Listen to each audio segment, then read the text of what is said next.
And gusto ko lang naman i-share sa inyo guys kung paano ba nabubuhay ang isang tao na mag-isa at hindi kailangan maging malungkot.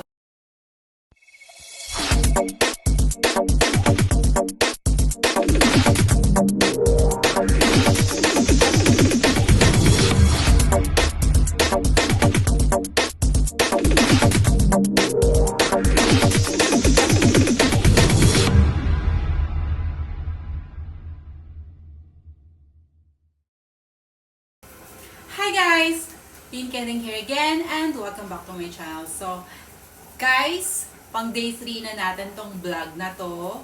Hope na, alam nyo, maging successful siya. And gusto ko lang naman i-share sa inyo guys kung paano ba nabubuhay ang isang tao na mag-isa at hindi kailangan maging malungkot. So, marami tayong means on how to do it.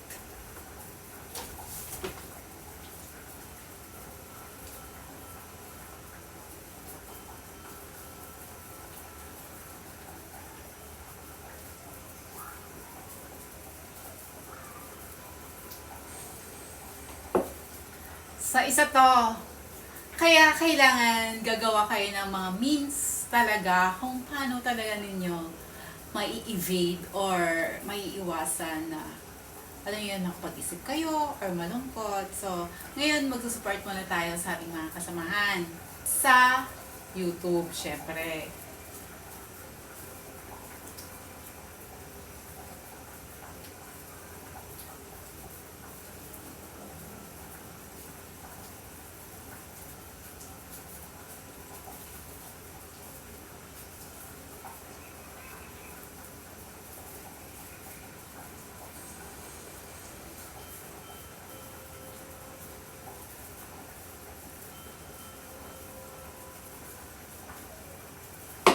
So, naghahanap tayo ng kung sino yung naka-live, support tayo. Since laptop naman siya, pwede tayo mag-BG, guys. Hindi naman pwedeng, syempre, ito lang yung gagawin mo, ba? Diba?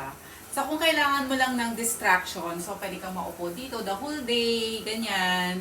Kung wala ka talagang ibang gagawin. Pero kung may iba ka namang gagawin, syempre, iiwanan mo lang siyang naka-BG dyan at gagawa ka na ng ibang bagay. So, halimbawa, tulad magluluto ka, and of course, maglilinis ka, or mag-exercise ka, magdilig ka ng halaman, yung mga ganon. Eh, ako pa naman guys, hindi ako nakapag-exercise for the longest time, lalo na nung sa probinsya ako. Kasi syempre, nagbabantay ako ng tindahan, sa pagkagising ko, kailangan open ko na yung store, and doon na ako maghapon. Or, di kaya, mag-i-edit tayo ng mga videos natin.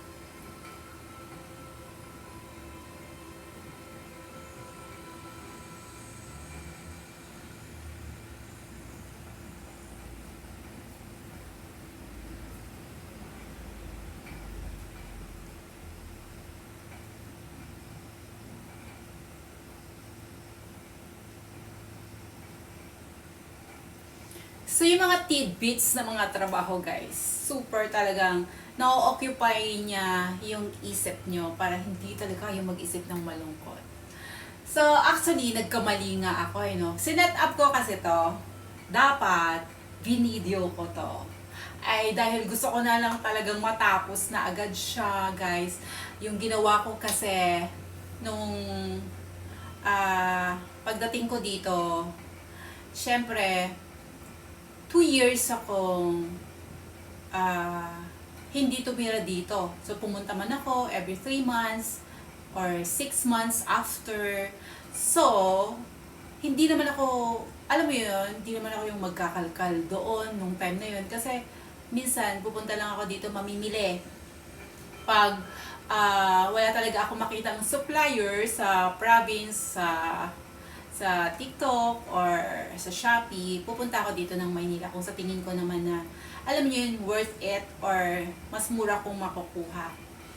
So, ang gagawin ko niyan guys, pag pupunta ako dito sa Maynila, so mag-shopping lang ako, maglilinis ng konti para fresh naman yung loob ng bahay, ganyan. Pero hindi ako magkakalkal ng cabinet. Pero eto nga, kasi nakita ko na nagkaroon ng molds yung bag ko. So, meaning to say, yung the rest ng mga damit, yung mga kobre kama, punda ng unan, tuwalya. So, chinek ko siya isa-isa. Siyempre, meron talaga akong nakita na, ano tawag dun sa amin, yung nag-yellow na. So, may mga mancha-mancha na siya. So, need ko siya talagang labhan, guys. So, kahit umuulan nung previous, yung enteng, kahit umuulan at bumabagyo, ginawa ko, binabad ko talaga siya and dinadryer ko lang. Tapos sinasampay ko doon sa room na pinakita ko sa inyo. Doon kasi ako nagsasampay pag umuulan. So, pinuno ko yun lahat, guys, ng hanger, pati yung yung sa double deck, tsaka sa bintana.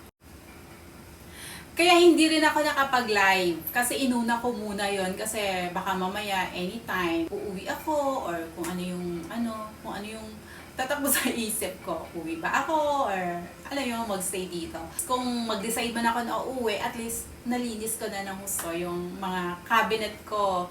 So, ang ginawa ko, bumili ako ng humidifier, yung mga beads na para sa molds. So, bumili ako nun, and then bumili din ako nung para sa dress, humidifier sa dress, at saka sa mga bags. Yung mga maliliit na ganito. Dito. Or nata ako dito.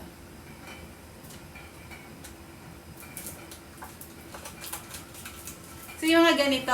So, para to sa dress, and then para sa bag, maliban pa dun sa, yung para talaga sa isang room, yung merong plastic siyang lagayan. Wait nga.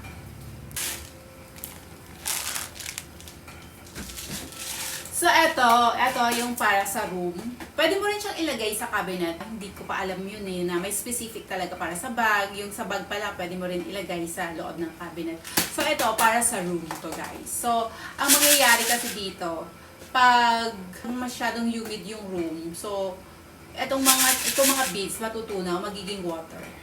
So, yun yung dahilan kung bakit hindi ako nakapag-live this past few days. Dahil sinamantala ko talaga yung oras na yun na magawa ko na lahat dito sa bahay para malinis siya, matanggal na yung mga molds and everything. So, yun lang, guys. And naririnig nyo ba yan? Kumukulo na yung sinaing ko. Lagi kong sasabihin sa inyo, sa bawat vlog ko, ang ending lagi just keep yourself busy para hindi magkaroon ng puwang ang negative na pag-iisip. Para hindi nyo maisip malungkot kayo, hindi nyo naisip na nag-iisa kayo. Sobrang sarap naman ng buhay ng nag-iisa. Pero kung iisipin mo talaga, diba? Masaya yung nag-iisa ka kasi magagawa mo yung dapat mo gawin. Walang nagbabawal sa'yo. Ayan, so walang sasaway sa'yo. Diba? Yung mga ganang factor. So, thank you so much for watching and see you on my next vlog. Don't forget to like, comment, share this video, and subscribe to my channel. Mwah!